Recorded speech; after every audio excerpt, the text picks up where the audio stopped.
خبر عاجل بمليون، خبر بمليون. الكل شافه لبشار بالكلسون، وما حدا سأل حاله ليش بشار كان مقضي 3/4 عمره بالكلسون. ما حدا سأل حاله. تفضل. منظمة الصحة العالمية تعترف الآن بشار كان يتعالج في بريطانيا تبول لا إرادي.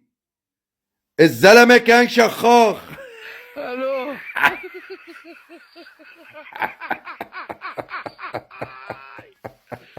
ولك الو رئيسنا معلمنا كان شخاخ. الو وكان لقبه بالعيلة أبو صني.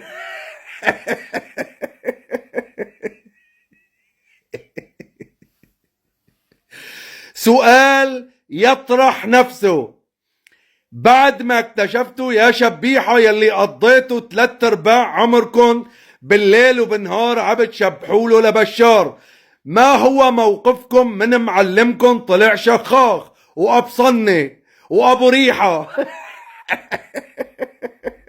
الأب كلسون. حبيبي مو أب كلسون، طلع أب شخة.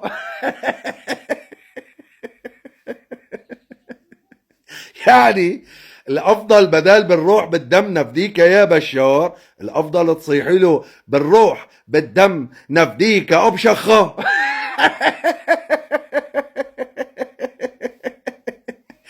يا عبدة بوطو لأب شخة.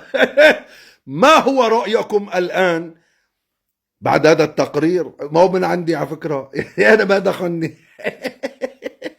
الله. أب شخة أب شخة.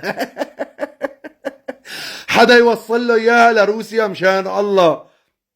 حافظ، اذا عم بتشوفنا حافظ، ابوك كان اسمه الشخاخ. بما انك تطلع تكتك وما تكتك هيك، حافظ ابوك اب شخة اسمه. وانت ابو ايش؟ ان شاء الله بالايام تطلع تقارير جديده.